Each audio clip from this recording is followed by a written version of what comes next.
Hey everyone, Tenji here, and in today's video, we'll be looking at November 19th to November 25th and see what I got up to in World of Warcraft. So as of last week, I did finish up the 20th anniversary event stuff, and I don't plan on going back over there unless I'm absolutely required to, or unless I'm picking up the weekly time walking quest. I am doing a lot of time walking on characters, trying to level them up, and this week I leveled up 2 new characters. I leveled up my Human Hunter and my Draenei Warrior. Both of them are now at level 80, and I'll be working at gearing them up over the next couple weeks. So if you're keeping track, I have 6 warriors, 2 paladins, 2 hunters, a druid, a warlock, a priest, and a monk. Next week I may work on my rogue since I only have a couple of them, and I'd like to have one of each class done before the 20th anniversary event ends. So on my main character, I did keep working on Delve's level 8. I did try a Delve level 9, I beat it, and I did solo it. I was pretty happy with it. I'm not sure when I'll go up to a Delve level 10 or 11, but at some point in time I think I may. The 8 seem to work really good. They keep giving me the hero gear at item 616, and I'm pretty happy with that right now. And I upgraded it a little bit as I go along, so I'll just keep plugging away at it, and at some point squeeze a 10 or 11 in. And finally, I did make it into my weekly mount farms, so let's take a look at them and see how I did. So I started my week off like I do most other weeks, and that's going after the Scythe of the Unmaker. This drops out of Venturus, the Burning Throne, located over in the Argus Zone. Once I got over there and made sure I was set to Mythic, I headed in. I've been doing this full thing because I need some Transmog out of here, but once I got back to Argus, I took him down and got attempt number 135 on the Scythe. I didn't see it drop again this week, so I'll have to come back here next week. Now I started my first mount farm. The first one I went after this week was the Ny'alotha Allseer. This drops in Ny'alotha, the Waking City, and you have to do this on Mythic. Once I got over there and made sure I was set to Mythic, I headed in. I worked my way back to N'alotha the Corruptor, and I took him down. I got attempt number 21 on this mount. I didn't see it drop, so it's another one I'm going to have to come back to next week. The next mount I went after was Vengence.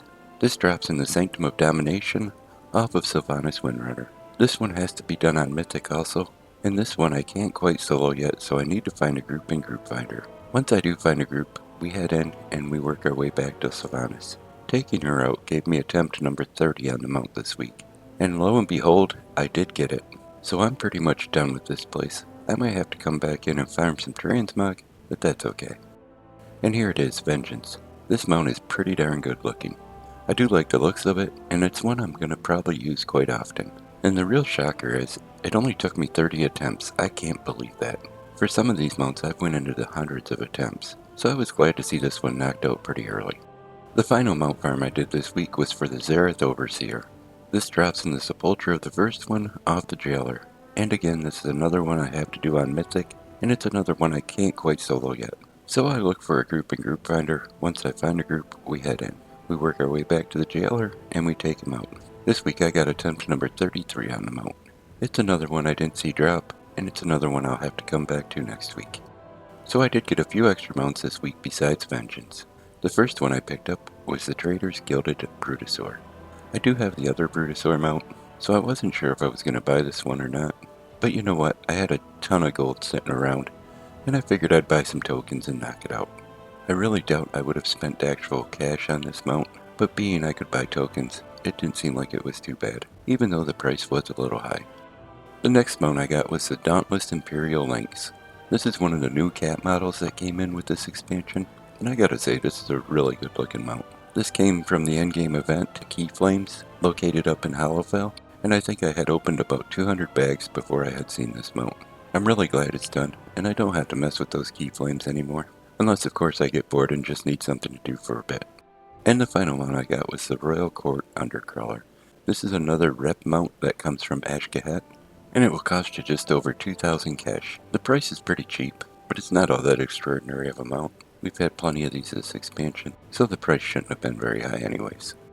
And just in case you're wondering, this week's Transmog is the Tropical Swimwear Ensemble. There are currently 3 versions of this available in-game, 2 of them coming off the trading post, so if you miss those the first time around, you'll have to wait for them to become available again before you can buy them. And the third set comes from the Siren Isle. This you can go over and farm up the currency anytime you want, and it's actually pretty quick and pretty easy to do. I like these, but they're more designed for female characters than my male characters, so I wouldn't buy one off the trading post, but I'm of course going to buy one from the vendor. Chances are I'll never use it because I don't have any female characters, but for this video I did switch my character to a female just so you could get the full effect of the transmog.